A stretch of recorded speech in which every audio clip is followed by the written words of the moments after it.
Hey now, we are getting over, and I am the Silver King, Adam Silverstein, here to lead you through these hard times, Dada, with your 2025 NXT No Mercy instant analysis. That's right, Getting Over is back once again, and we are coming to you Sunday morning somehow, while an NFL game is already being played in Ireland, to break down everything that happened Saturday night on NXT No Mercy. If you happen to be a new listener to the podcast, our instant analysis shows coming out of premium live events and pay-per-views, they happen as soon as these programs go off the air, but the Silver King happens to be on a 2-week sojourn to New York, first here at the Ryder Cup in Long Island, and then we'll be in New York City next week, so our audio quality is different, using a extremely poor microphone by comparison to our normal setup, and taping shows at different intervals than we normally would. But I would nevertheless appreciate everyone listening for the first time at the end. Hopefully you enjoy the show. So go ahead and subscribe on whatever platform you are listening to us on. As we get into this instant analysis, allow the Silver King to remind you that the Getting Over Wrestling podcast is all about the five. So head over to Apple Podcasts and Spotify, leave a 5-star rating on Apple, take a little extra time, leave a 5-star written review. If you do, we will read it live right here on the show. Also, don't forget to follow us on social media at Getting Overcast on Twitter and Blue Sky. You get episode drops, news, analysis, highlights, and all of that good stuff. You can send in questions and comments that we will do our best to read on the show. And of course, you can vote in pre- and post-show polls surrounding premium live events exactly like NXT No Mercy. We will factor your grades into our final grade at the end of this episode. Also, don't forget to hit us up on YouTube. You can subscribe over there for full-length audio episodes and full-length video interviews across the board. Twitter, Blue Sky, YouTube, at Getting Overcast. And lastly, we could not get into the show if the Silver King did not tell you, I happen to love the number 5. And I hope you do as well, because for $5 a month or $50 for the entire year, you can become an official Getting Overhead. Just visit buymeacoffee.com/gettingover, sign up. You'll get bonus audio, the fastest 5 minutes in professional wrestling, instant reactions to every major show, and exclusive news analysis posts every week. Again, that is buymeacoffee.com/gettingover. We're a free show. We're an ad-free show. We would greatly appreciate your financial support. Keep us running. Put a little coin in our pockets as well. All right, folks, that's the intro. It is officially time to get into the NXT No Mercy instant analysis. And no, the Silver King is not opening up a cold one solo in the morning in a New York hotel room. That is not happening, but we will bring that back, I promise you, sooner than later. Once vintage Chris Vanini rejoins the show, we're back together. And of course, we're taping another instant analysis. But we're going to break down every single match from NXT No Mercy, what happened in the match, our thoughts on it, of course, what storylines we expect to transpire going forward. We'll give you a grade for each match. And at the end, we'll give you a grade for the entire show. So let's kick it off where NXT No Mercy concluded with the NXT Championship. Oba Femi defending against Ricky Saints. This obviously main evented the show. Bunch of nice counters early. Saints booted Femi out of the ring, only to take a huge shot to the face, attempting a tope suicida, which led to extended dominant offense from Oba. Saints ultimately went on a run, hitting his signatures while picking up the pace of the match. He made a second effort to hit a Samoan drop for a false finish. Ricky avoided fall from grace, but Oba saw him flying at him for a spear, stopped him cold, pushing him to the canvas before hitting a pop-up European uppercut. Saints countered off the ropes anyway for his spear false finish. Femi grabbed the ropes to prevent a powerbomb, but Saints was able to drag him off and land a powerbomb clean on the big man with decent authority for a guy his size. Oba was still first to his feet after that. Saints got his head taken off with a hell of a lariat before countering Femi into a tight pinning combination, only to get caught running off the ropes for Oba's huge toss slam. However, Saints countered fall from grace into a pinning combination, only to shockingly eat a leaping kick from Femi, which I don't think he's ever done before. Cannot believe the dude got that far off the ground. They went onto the announce table where Ricky countered a powerbomb into a falling DDT, leaping off the announce table after that for another tornado DDT to the ringside area. Femi then cut Saints down as he was running at him on the apron with a thunderous chop. It was so freaking loud.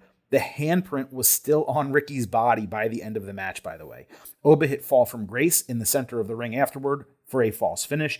Ricky countered another fall from grace attempt with a DDT and hit a second tornado DDT off the ropes. That's 4 DDTs total, announce table, ringside, counter, and then a regular one off the ropes for the 1-2-3 in an upset to become the new NXT champion.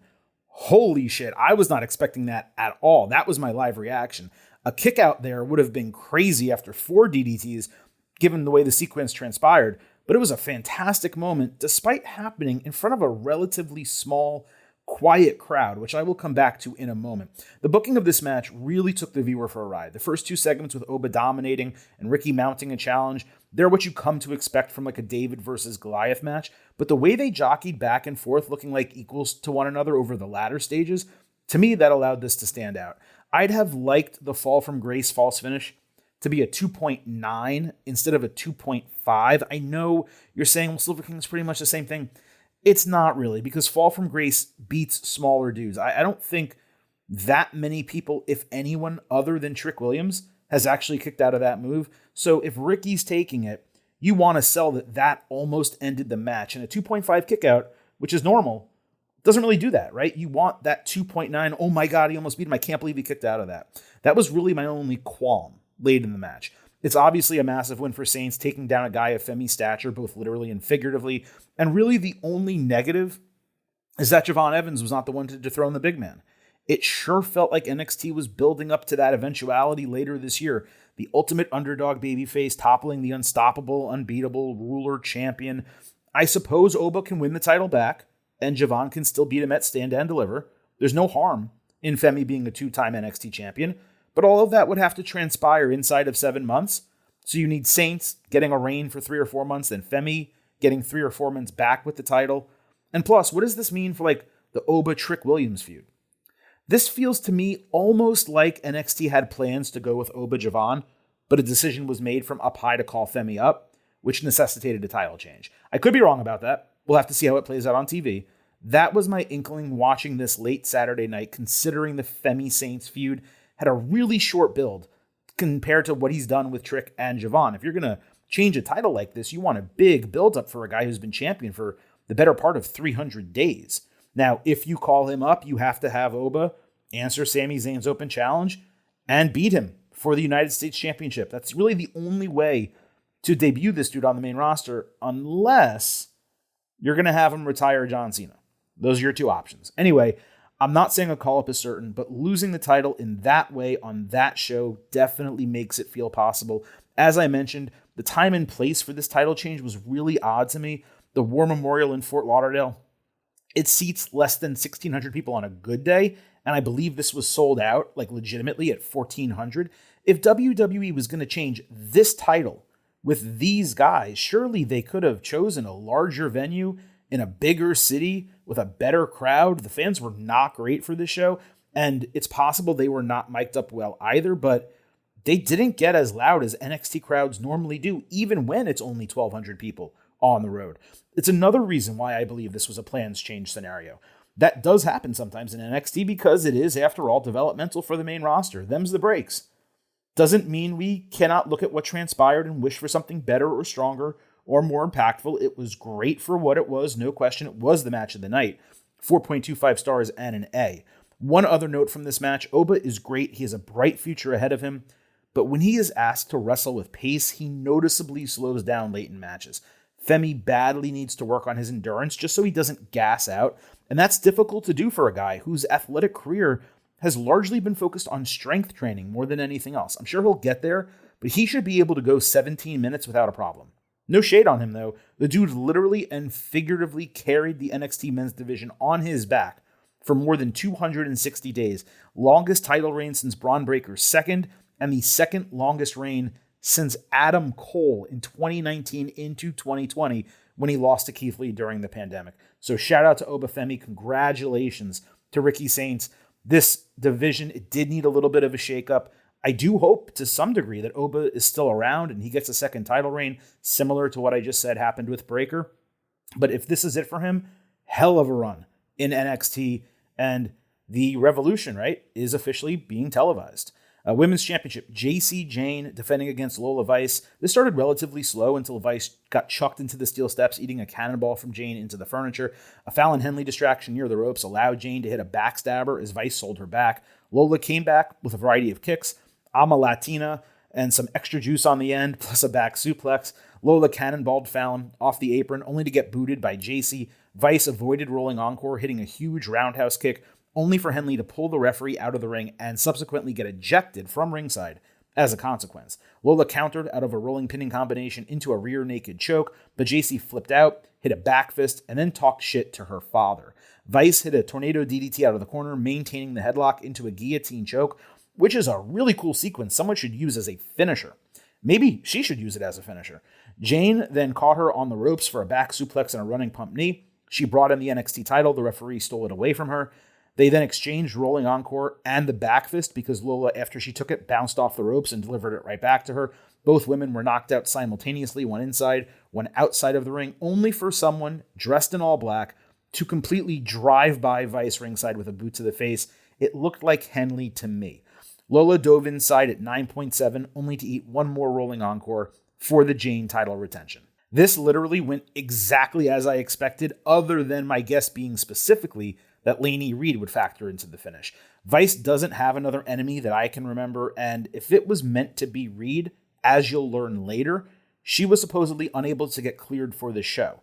This may have been a change of plans to purposely hide the identity of the helper with Henley in the role, or it was Henley hidden because she got ejected and she couldn't come back to ringside. Either way, I'm pretty sure it was Fallon who was the one that was dressed up. The question is, was she meant to be Lainey or was she meant to be herself? The question also is going to be whether that ever actually gets revealed or if it remains a mystery lost with time. NXT usually follows through with stuff like this, though. JC has exceeded every expectation and then some for her as women's champion. This has been a fantastic heel reign for her. She's truly grown into a main eventer holding the strap. Lola has improved markedly over the last year in particular. This was really well done overall. It's one of 3 matches on the show that I believe were pretty equal to one another. And I'm definitely going to need to rewatch and I'll regrade potentially before next week's show, whether that comes on Thursday or Friday. But all of them were borderline 3.75 stars B+, and 4 stars A-. I'm going to go with the B+ here. It was probably Lola's best match, which is no surprise because JC remains incredibly underrated. She and Henley could be in the SmackDown midcard tomorrow and be massive, massive upgrades. And to be clear, I'm talking about Jane and Henley. You could call them up tomorrow, and that division would be so much better. Jordan Grace fought Blake Monroe in a weaponized steel cage match, basically an Ambrose Asylum match. Interestingly, most of the weapons were pink for Blake. I couldn't figure out why they were all her weapons. Grace wore all white, so I'm like, oh, we're getting blood here, right? While Monroe was in Dudley Boys-like fatigues, Jordan did a spinebuster into a steel chair early before using the chair to sit on while doing a Boston Crab, and I couldn't help but laugh to myself, like, if I had to do a Boston Crab, that's the way I would do it, the laziest way possible. Blake went after an injured hand using a kendo stick to jab it before hitting an inverted white Russian leg sweep. Then she used a hairdryer cord to tie Grace's hand to the middle rope, pulled out scissors, cutting off huge chunks of her hair extensions, I assume, at least. Jordan took Blake off the ropes with an avalanche Samoan drop before Monroe used a trash can lid for a Van Daminator. Blake then dumped out a bag of fake diamonds, but Jordan countered her into a fisherman suplex on them. I did appreciate the ECW chant from the fans, just because that's the company I actually watched at this War Memorial, but ECW this was not. Monroe put Grace in a tree of woe with a trash can on her body for a hanging double stomp that left Jordan upturned head first in the trash can. That was really cool. Grace put Monroe in an electric chair on the top rope, only for her to get her head bashed into the cage wall. Then they both climbed to the top, where Blake looked like she was pouring out an eighth of Coke or something like that. Obviously, it was just powder, which prevented Jordan's use of a crowbar. Monroe attempted a sunset flip powerbomb into a table. However, Grace countered her mid-air with an air raid crash through the table, kind of onto the diamonds as well to win, because she just happened to land atop Monroe. She didn't actually make a full cover. I love that type of finish in a grudge match like this. Booker T made me laugh, like insisting this was not powder. It was a foreign agent. He said it 2 or 3 times. It was very, very funny. This was a tale of 2 matches for me. Some inventive sequences, a couple great individual spots, especially the finish, but also a relatively slow match that felt as if they were moving from one weapon to the next. and somewhat going through those motions. There wasn't much cohesiveness to it. Why dump out a bag of diamonds, thumbtack equivalents, only to do a single spot with them? If they're dangerous, use them. Why only use the cord of the hairdryer? Why didn't Jordan pick it up and slam Blake in the head with it after she became untangled? As I mentioned earlier, most things being pink didn't make sense because this was not a Monroe challenged or themed match. It was set up by NXT as a brand. So yeah, they worked hard. They did well to continue their feud. I can't say this was among the best matches I've seen either of them wrestle. I think Jordan has had better matches in WWE. I truly thought this had a chance to be something special. They did well to make you feel the intensity of their hatred for one another. So it was more of a storyline focus than a bang, bang, bang match. Perhaps they're purposefully saving that for the rubber match, which I do believe is coming after this. I'd like to see a little gap between this and that, but we'll see what they do. I'd rather see two women go all out 3 times in a row than save for the rubber match. Now, it wasn't lost on me that WWE running this just a few months after Monroe was in the Hollywood ending with Toni Storm, it unfortunately made it pale heavily in comparison. Not that we needed blood all over the place and crazy spots, but because that was so violent and so brutal, and we know Blake is willing to go there, this just came off as like a safe shrug comparatively. It's almost like that one was violent hate, and this one was just 2 girls, one of whom is mean, both of whom just really don't like each other. So I'm at 3.75 stars B+ for this as well. A couple of spots at the end really delivered that plus. It was the right winner in Jordan. We talked about that on the Ultimate Preview. She badly needed this. Now the series is 1-1. Blake has a reason to go even crazier as a character. Ultimately win the series most likely. Perhaps send Grace out of NXT to SmackDown. And maybe that's how Blake then goes on her run to become NXT Women's Champion. But yeah, this match, it was really, really, really good. I just don't know that it was ever excellent. And usually I need a match to be excellent for me to go from that B+ to that A- and certainly even higher than that. But like I said, this is one of, or the second, I should say, of 3 B+ A- matches that I will be rewatching and regrading before our next NXT show. We had Javon Evans against Josh Briggs. Briggs appeared on SmackDown in the crowd, clotheslining the hell out of Evans from over the barricade after Evans lost a United States Open Challenge match to Sami Zayn. I somehow watched SmackDown and never saw that happen. Must have looked away. This opened the show. Vic Joseph quoted a full line from Jay-Z's Encore as it started for some reason, but shout out to you, playa. Briggs absolutely dominated the majority of the match, effectively grounding Evans, preventing his offense while healing it up for the crowd. He dared Javon to bring it, so he did exactly that with a barrage of bouncy kicks and even some punch combinations in the corner. Briggs ducked out of the ring, only to eat a huge splash ringside plus a frog splash 2/3 of the way into the ring for a perfect 2.9 kickout. Briggs delivered a flip over, go to sleep for a really nice false finish before both went to the top rope for an attempted avalanche chokeslam, except Evans flipped out onto his feet and Briggs face planted. Better in concept than execution. Briggs immediately caught a springboard for a sky-high chokeslam and then oddly tried to remove a turnbuckle pad, but he failed doing it. He caught Javon trying a tope suicida, bouncing him off the ropes externally for a blow to the face, adding clothesline from hell for a rope break. That's Briggs' finisher. Vic didn't call it like it was. Evans prevented Briggs from going to the ropes, battering him in the chest, hitting like a claymore knee to the face, only to get caught again on a springboard, except he countered another chokeslam midair into a cutter and then hit his double jump cutter for the win. This was a terrific showing by Javon, more so from a storytelling standpoint than just a showcase of his in-ring ability. He was still excellent and beyond his years bell to bell, but we've seen that before. This was Evans graduating to another level as a performer, and he played off Briggs extremely well to that end. Briggs was a solid base.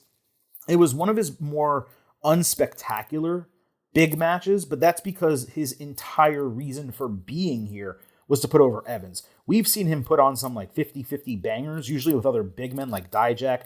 It was a strong show opener. Javon capitalized on his momentum from SmackDown. I don't know how much it ultimately stood out. Again, I'm at 3.75 stars B+. Again, on rewatch, this very well may be an A-. It was very difficult for me to watch this show so late, as tired as I was, to truly appreciate everything. Commentary mentioned after the bell that Evans is involved in an X Division storyline with Leon Slater in TNA. I could be wrong. I believe that's the first time it was even mentioned on NXT. If I'm wrong, okay. If not, that's poor promotion by WWE, considering dude is going to be in a title match with a legitimate young star over there as well. Now, perhaps the idea was it would have been too obvious he was winning the match if that was shared beforehand, and I buy that reasoning. But just adding that at the end of, oh, by the way, he has a title match on this other brand, it was kind of annoying. Maybe put Slater in the crowd, show a clip, promote it in the show. They did so many other extra segments in the show. They could have gotten Leon Slater in there. Now, before we move on from this, we need to talk just briefly about Javon and his placement in WWE right now. There's this strange sentiment going around that WWE is somehow wasting a 21-year-old because they have him win the majority of his matches, but he loses title opportunities. I don't understand this. You do want to strike while the iron is hot, no doubt. But again, the dude is 21 years old. He could be in NXT for 6 more years, get called up, and still be the youngest man on the WWE main roster. Now, that's a problem for the WWE main roster, but it's also facts. Now, I'm not suggesting that, okay, but I don't see the rush to boost a 21-year-old to main. Why not capitalize on his ability and star power in NXT for another 12 to 18 months, continue giving him spotlights on main, such as the Royal Rumble, what they did Friday night with Sammy, and then call him up after he completes a longer NXT title reign. If WWE does not have a legitimate spot for him on main right now, the last thing they should do is just call him up in a performative way to make critics happy. Look at Nick, Wayne, and Hook in AEW. Now look, Javon is better than both of them by a significant margin, but do they benefit from just being on TV, middling around the low and mid cards, and realize that's a smaller company that has a lot of time to fill comparatively? If Maine isn't regularly featuring Carmelo Hayes and Austin Theory, what do you think is going to happen to a 21-year-old Javon Evans after the shine wears off? Everyone just needs to chill out. Let this guy continue developing. He'll be up there when he's 22 or 23, similar to Roxanne Perez, and they'll book him well when he gets the call. There is literally no rush. Yes, one day, eventually, he will lose some of his bounciness, like 7 years from now. Everything's going to be okay in 12 to 18 months. And don't forget, NXT is still important to WWE. It needs stars there too. Could you imagine the NXT men's division without Javon? Especially if Oba's getting called up, especially if Trick is also getting called up. Like, what are we even talking about here? Let this guy chill in NXT, continue kicking major ass, and call him up when they have the right spot for him. That's the way to do it. North American Championship, Ethan Page defending against Tavian Heights. First time I can remember hearing Tavian's music, which was awful. It counts to 4 3 times. It goes 1, 2, 3, 4, 1, 2, 3, 4, 1, 2, 3, 4. And then it goes 5, 6, 7, 8, 9. That's the intro. Why? Is he the Count? Is he on Sesame Street? What are we doing?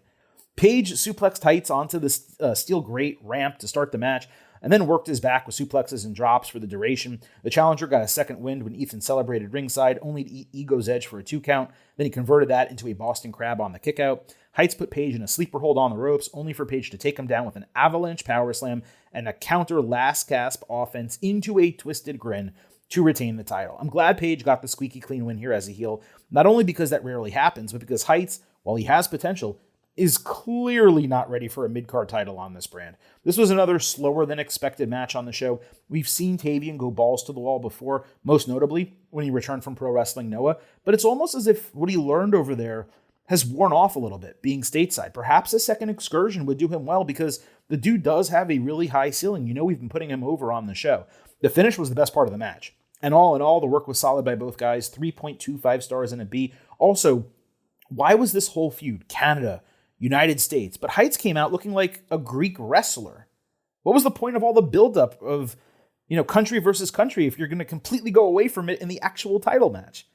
Now, Dr. Wagner Tresero, for some reason in NXT, El Hijo de Dr. Wagner Jr. still, cut a promo on the Titantron after the bell, saying they each want the other's title. He'll see him real soon. This sounds like another title versus title match we're going to get on NXT. I don't like champions challenging for other titles in the first place. Title versus title matches are even more bothersome to me. AEW has been obsessed with it. Now NXT is getting in the mix. And it's just silly when there's so much other talent available. Why can't we build storylines with all the other people? If this is just for a match on a legitimate AAA Mexico show, I won't have an issue with it as much as if it actually happens on NXT. Speed Championship, Sol Ruca was set to defend against Laney Reed. Shawn Michaels announced on the Countdown show that Laney was injured during training and not medically cleared to compete, Sol would have a mystery opponent instead. Now, you guys know we are not fans of Lainey Reed here, but never want injury for anyone, and I was really disappointed for her individually that she wasn't able to make her debut on this show. But I'm thinking, okay, mystery opponent. They're in Fort Lauderdale, not far from Orlando. Obviously, it's going to be Candice LeRae. She was the semifinalist alongside Lainey, the person who should have won that in the first place. That's only logical. But of course, it was not her. Jada Parker was the surprise for reasons. I don't think she was involved in this tournament. Sol attacked early before Jada hit teardrop in the corner. They seemingly botched some type of counter off the ropes. Parker caught Ruka running for a Samoan drop before Sol missed a frog splash with 1 minute remaining and then ate Hypnotic ringside. She stared down Zarya like a moron with like 35 seconds left. Lash Legend suddenly appeared ringside, getting speared by Zarya as Parker avoided her. As Jada climbed back inside, Soul Snatcher landed for the win and retention with seconds remaining. As I said, Jada came off like an idiot, distracting herself for no real reason in a beat the clock match. If that's the match creative, have Zarya talk some shit or do something to distract her and create the necessity for her to clap back. Similarly frustrating is that because it's a time limit match, they didn't actually need to finish it and hand her a loss. Now you may say, Silver King, you would complain if they didn't give a real finish on a PLE. And you may be right about that, but this is a speed match that is timed, and you can time out of that. It's only 5 minutes. It's not a 20-minute time limit. It's a 5-minute time limit. Watching live, I felt as if that would have been more appropriate. I did like the execution of the finish given the booking, and WWE did well creatively to advance stories while changing plans, but this did have me saying to myself, damn, I wish they got 3 times as long in the ring for the North American title. I'll reiterate once more, speed titles do not belong on NXT. It's a waste of time. And to quote Chris Jericho, it should never, ever be on a PLE again. 2.75 stars, C+. Lainey backstage showed off a boot on her left foot, saying medical ruled her out of the match. But as soon as she's cleared, she'll win the speed title. Lola came through being nice, saying her time would come. Lainey was just a bitch to her instead, which was completely unnecessary and not even believable. Please, I beg, stop trying to make Lainey Reed happen. She's not going to happen. How many times do I need to be right when I say this about people? Dark State on Tuesday told Joe Hendry, you're with us or you're against us. He seemed to be considering the former. There was also a fun moment where Cutler James delivered a quality line and Saquon Sugars bigged him up on the side like a big brother proud of his little brother. They're showing some personality. It's working. This feud, not sure that's working. Joe Hendry and Dark State just doesn't really mesh well. Ava addressed the TNA wrestling invasion of NXT from Tuesday. She said NXT TNA invasion will occur on NXT in 2 Tuesdays, featuring a pair of Survivor Series-style elimination matches for the men and women, plus a title versus title match for the tag team titles. Everyone else barred from ringside. This was confusing because I thought she had mentioned an Oba Femi Trick Williams rematch while explaining this, but it's going to be Dark State and Hardy Boys. I assume the Hardys will win. I'm down for the Invasion show. Not sure why we're forcing title versus title matches like this. I was just talking about it. We'll have to see how this transpires. But if it builds well next week, I might actually head up for that show on the 7th. We'll see. I'll probably still be exhausted coming back from New York. Again, WWE counter booking my entire life this month. Lash came out after that announcement, cutting a promo on Zarya, Jada, and TNA, saying she's the one to lead the NXT women's team. When she talked more shit about Parker, Legend got attacked from behind, only for a quick separation. Pretty formulaic from Lash. But her area for needed improvement is her promo. And this was actually among her smoothest to date, so that was positive. Miles Bourne backstage was proud of himself for taking out Lexis King, finding his inner demon. He also said he's willing to be the captain of Team NXT because he's willing to go to war for WWE considering how the fans have embraced him. Then we saw Mike Santana pop up through social media saying he would be on NXT Tuesday with a posse and would still be coming for Trick and the TNA title sooner than later. I should also note here, due to an unspecified, seemingly medical situation involving Ash by Elegance, formerly Dana Brooke in WWE, the TNA Knockouts Championship was vacated Friday night during the brand's Victory Road special. NXT's Kalani Jordan beat former NXT wrestler Xia Li, now known as Lei Ying Li, for the title in a match officiated by Indy Hartwell. My understanding is that Hartwell had a scheduled title match at Bound for Glory, and therefore TNA did not want her to enter that show as champion. Anyway, Lonnie cut a post-match promo that aired at No Mercy, excited to represent both brands. It was a pure babyface promo, so she's lost the once interesting edge she had as a tweener. No idea why they turned her back a couple months ago to babyface when that tweener deal was working, but congratulations to her. That's a big booking and a bigger opportunity to prove herself. Just to kind of wrap this up before we give the grade, I really don't understand why NXT ran this venue, put so many strong matches on it. Like I said, less than 1,600 capacity. They sold out 1,400. It sounded cavernous and quiet. There's bigger cities, better venues. I mean, I was geeked that they put it in the War Memorial because that's a nice small arena near me, and obviously I couldn't go. Maybe I'd feel different if I was there. I should actually talk to my buddy who was there. Maybe he can give me some additional perspective. But regardless, I just kind of assumed with this many big matches, like, why can't you run a bigger arena in Orlando even, or Tampa, or actual downtown Miami, something like that.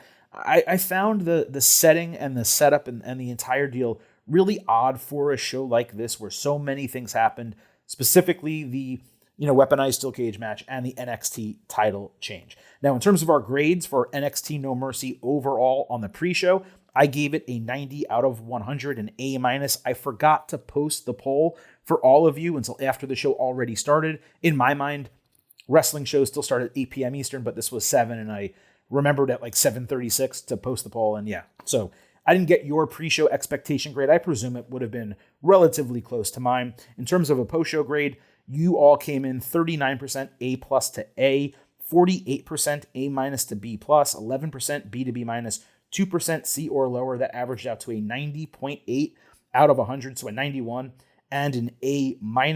I don't really know where that 39% A+ to A came through. I'm not like trying to denigrate anyone specifically, but like that's really high for a show like this where not much happened and the crowd wasn't incredible. I mean, again, the title match at the end was an A match, no question. But a lot of the others were that borderline B+ to A- range, and that's probably why that's my feeling kind of coming out of the show. Borderline B+ to A-. I do think the main event kind of lifted the tide for the rest of the show, which was hugely positive. At the same time, I was looking at everything, kind of reviewing all the individual matches and how I felt about the show, and it felt really, really, really good. But I don't know that it was actually excellent. Now, again, I may possibly change my grade on our second look later this week when I talk NXT and AEW. But I'm coming out of the show at an 89 out of 100, slightly below my expectation, a B+, 2 points lower than all of you voted. And I still think that's a damn good show. It was interesting. We had some big moments and storylines that are being developed and moving forward, and a huge question about what's happening with the NXT men's division and the title, a big win individually for Ricky Saints. But yeah, for me, it's a bit of a struggle to go to that A-, at least on a first watch. I might feel differently when I come back to it. So yeah, that wraps up this edition of the Getting Over Wrestling podcast. I will remind you to follow us on social media at Getting Overcast on Twitter and Blue Sky. Episode drops, news, analysis, highlights, all that good stuff. You can send in questions and comments for the show, and you can vote in those pre- and post-show polls around events like No Mercy. Also on YouTube, when you subscribe over there, you get full-length audio episodes and full-length video interviews. Don't forget, here at the Getting Over Wrestling podcast, It's all about the 5. So head over to Apple Podcasts and Spotify, leave a 5-star rating on Apple, take a little extra time, leave a 5-star written review. If you do, we will read it live right here on the show. And lastly, please remember, I happen to love the number 5. and I hope you do as well, $5 a month, $50 for the entire year. You can become an official Getting Overhead. Just visit buymeacoffee.com/gettingover. Sign up, you'll get bonus audio, the fastest 5 minutes in professional wrestling, instant reactions to every major show, and exclusive news analysis posts every week. Again, that is buymeacoffee.com/gettingover. We're a free show. We're an ad-free show. We would greatly appreciate your financial support. All right, folks, that wraps it up for this edition of Performance Enhancing Audio, known to you as the Getting Over Wrestling podcast. I hope we invaded your ear holes well. We will be back early next week, possibly Tuesday afternoon, possibly Wednesday morning, with your next WWE show. And then the same thing kind of goes, Thursday afternoon, Friday morning, something like that. We'll have your NXT and AEW show. It's just a crazy week for the Silver King. But after this ensuing week, we'll be back on our regular schedule. Tuesday, WWE. Thursday, NXT and AEW. I appreciate your patience while I'm here in New York. I cannot wait to go into the city next week and, go all over the place. I have some major reservations. Maybe we'll talk about some of the restaurants and spots I get to visit. I'm super, super excited about it. Big Apple is very much my spot. And can't wait to experience it. So thank you all so much. Enjoy the rest of your weekend, this NFL Sunday, if you happen to be listening. This is the Silver King signing off and leaving you with just 3 final words. Bye for now.